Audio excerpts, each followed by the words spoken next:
David dibuat ketar-ketir melihat Hazel yang menangis karena tidak diajak foto olehnya dan Clara. Jujur dia lupa dengan keberadaan Hazel dan sepertinya Clara juga tidak tahu atau berpura-pura tidak tahu dengan adanya Hazel yang padahal jelas-jelas berada di samping Clara. Aduh maaf ya sayang, cup jangan nangis ya, ucap David sambil mengelus jejak air mata yang berada di atas pipi gembul Hazel. Clara menatap intens interaksi David dengan anak perempuan yang Clara tidak tahu dia siapa. Jujur, Clara memang tidak menyukai anak kecil, jadi melihat anak kecil yang bersama dengan David itu membuat dirinya tidak suka, sangat tidak suka. Bagi Clara anak kecil itu merepotkan. Jahat, mau foto ndak ajak aku.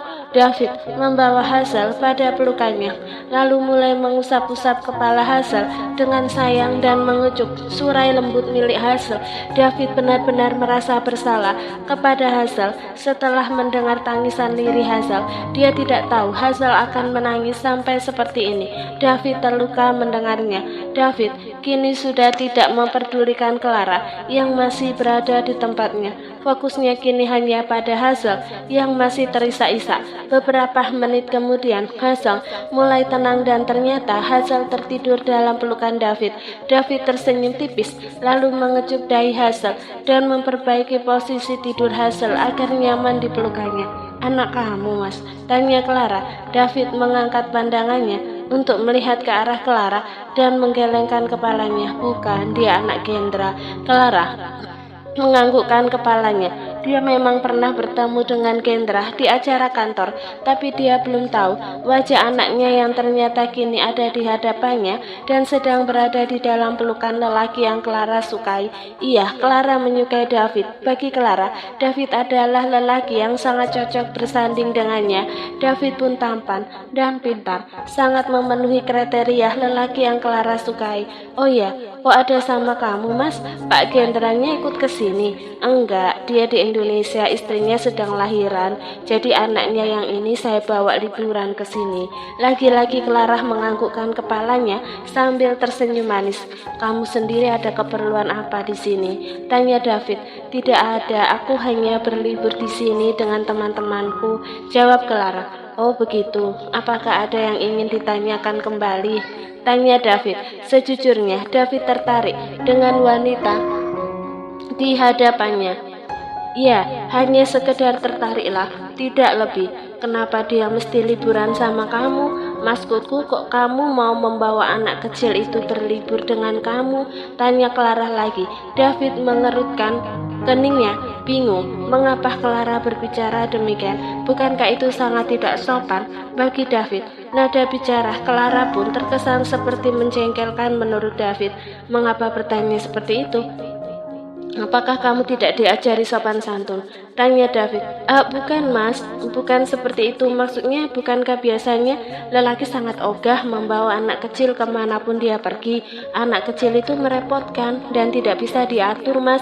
Jadi lebih baik mereka dititipkan di daycare atau bisa jadi dititipkan saja di baby sisternya. Jangan dibawa liburan mas.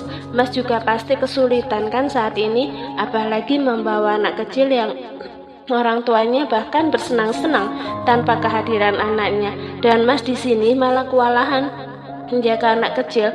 Terlebih sepertinya anak kecil yang dibawa kamu itu cengeng ya mas, baru ditinggal dan nggak diajak foto aja nangis. Nggak suka deh. Ucapan dari mulut neraka Clara benar-benar membuat David naik pitam.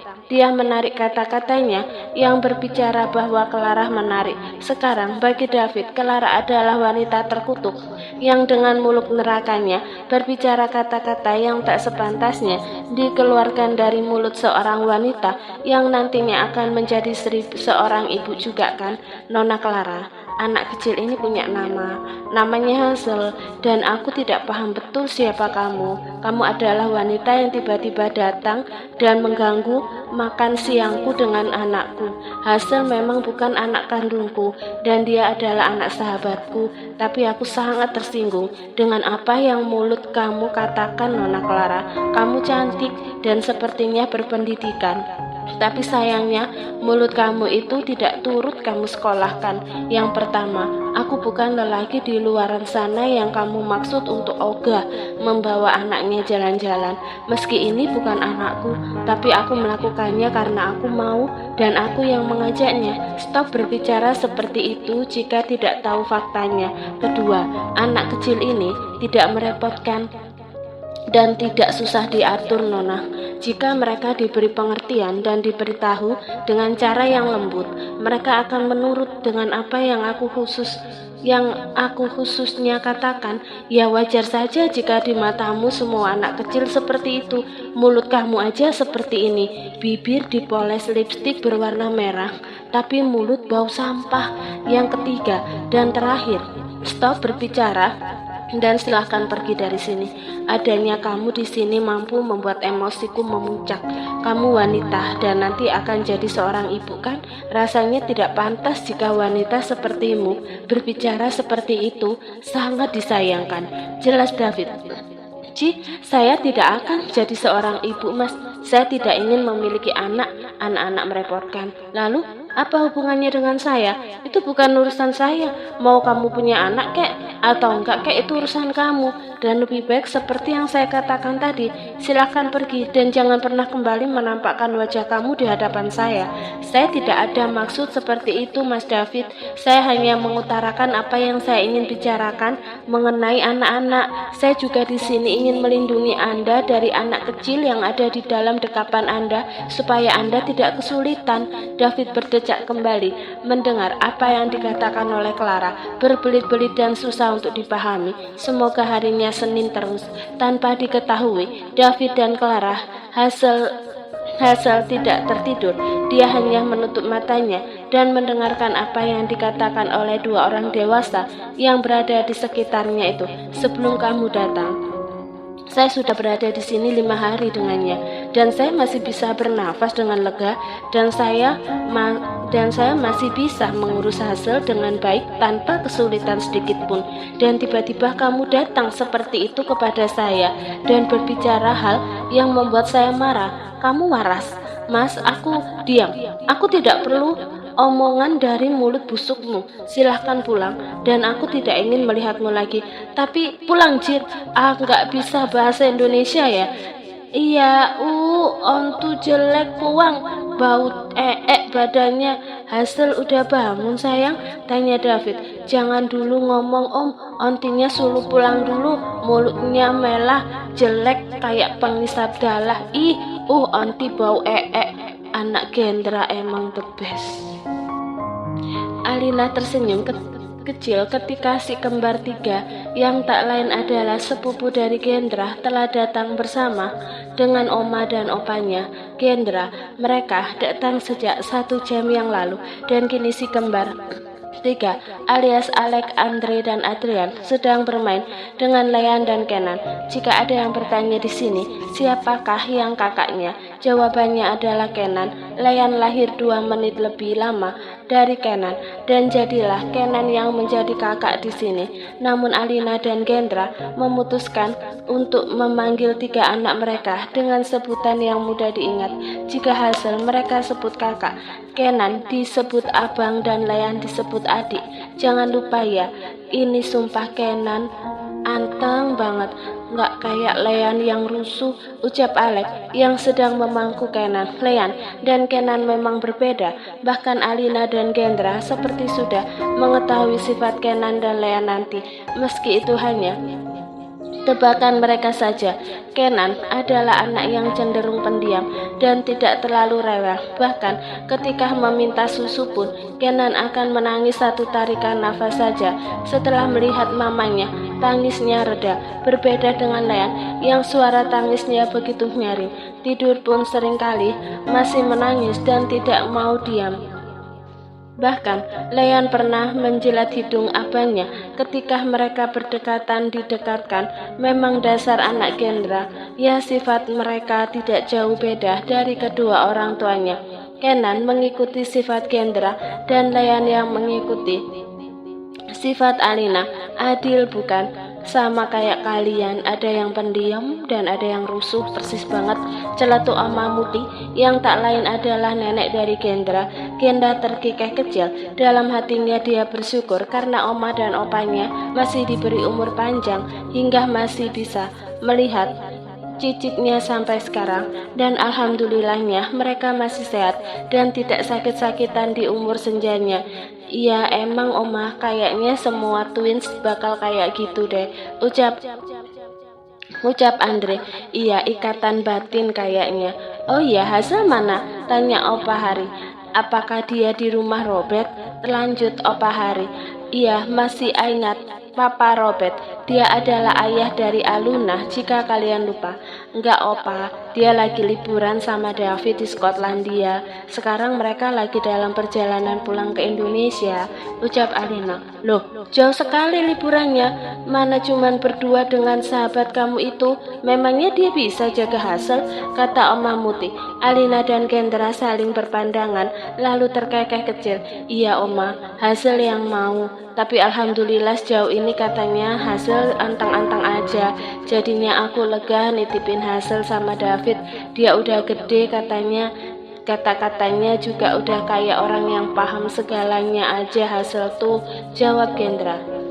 Oh alah, kalau gitu sih bagus itu, biar dia juga bisa belajar mandiri, jauh dari mama dan papanya, ucap Oma Muti. Tapi sekarang aku jadi nggak bisa ketemu Hazel, ucap Adrian.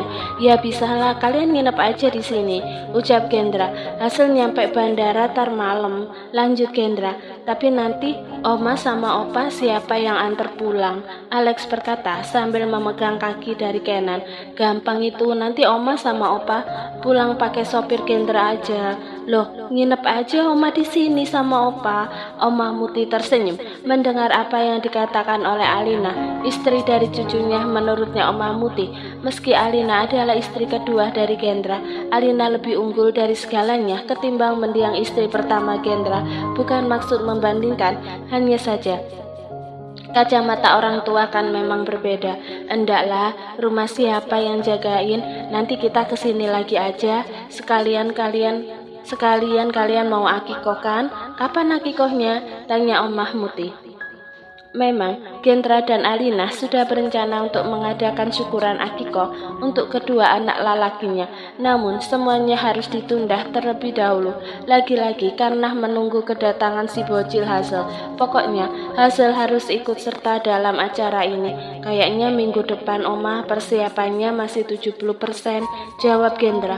Walah ya wis, Oman cuma tahu duduk aja ya. Itu memang sudah jadi tugas Oma dan Opa kamu ini Gen. Di sisi lain, Hazel dan David masih berada di dalam pesawat. Perkiraan waktu sih mereka akan sampai di Indonesia 1 jam lagi, dan semoga saja landing mereka akan tepat waktu dan mulus. Sejak di dalam pesawat, Hazel kali ini mabuk perjalanan. Hazel mengeluh kepada David bahwa kepala anak itu pusing, dan Hazel pun merasakan mual yang sangat hebat. David mau marah, tapi ya bagaimana lagi, masih pusing Cil, tanya David kepada Hazel yang berada di dalam dekapannya. Hazel menggelengkan kepalanya lemah. Dia kembali menutup matanya dan membiarkan rasa pusing di kepalanya menjalar hingga ke telinga. Hazel ingin rasanya menangis, namun dia mensugestikan dirinya bahwa dirinya kuat, dan kata mama dan papanya pun dia nggak boleh cengeng. David benar-benar merasa kasihan dengan Hazel. Dia lebih suka bawel kepadanya, bukan seperti ini, seperti tidak memiliki semangat untuk hidup. Dengan sayang, David mengelusuri Hazel dan beberapa kali mencium dahi Hazel. Sepertinya Hazel memang sedikit kurang sehat kali ini. Suhu tubuhnya pun menghangat dan nafasnya pun terasa hangat. David mendekap erat Hazel, memberikan kehangatan kepada Hazel dari dinginnya udara AC yang berada di dalam pesawat kelas bisnis ini. Om, mau mama? Akhirnya pertahanan Hazel runtuh. Hazel mengeluarkan air matanya. Dia tidak kuasa menahan kesedihannya saat ini. Dia hanya ingin mamanya, bukan yang lainnya. David buru-buru menenangkan Hazel dengan menepuk-nepuk bahu Hazel. Ya sayang, kan ini Hazel mau pulang, mau ketemu mama sama papa. Sabar ya sayang, sebentar lagi sampai. Hazel mau apa sayang? Hazel mau atau mau minum? Hazel haus. David menganggukkan kepalanya, lalu mulai memberikan minum kepada Hazel. Sepertinya Hazel memang kehausan, terbukti dari banyaknya air yang diminum Hazel. Tapi tak apa, itu sangat baik untuk Hazel. Kok bisa sakit gini sih sayangnya Om? Padahal kita udah senang-senang, kamu malah sakit, ucap David sambil menguncirkan rambut Hazel ke belakang. Nggak tahu Om, David tertawa kecil. Hasilnya itu padahal dia masih nangis dan merasakan sakit, tapi anak itu masih bisa menjawab apa yang dikatakannya. Lucu sekali. Cepat sembuh ya sayangnya Om. Om gak tega kalau lihat Hazel nangis. Lah kok malah makin kenceng nangisnya. Kecil sama onti jelek. Hah? Kok onti jelek? Onti jelek kenapa sayang? Onti jelek yang dimaksud oleh Hazel adalah Clara, wanita nggak jelas yang kemarin itu. Gala-gala ketemu dia, aku sakit. Onti jelek bau kecil-kecil, kepala sel pucing. Anak cantiknya Om.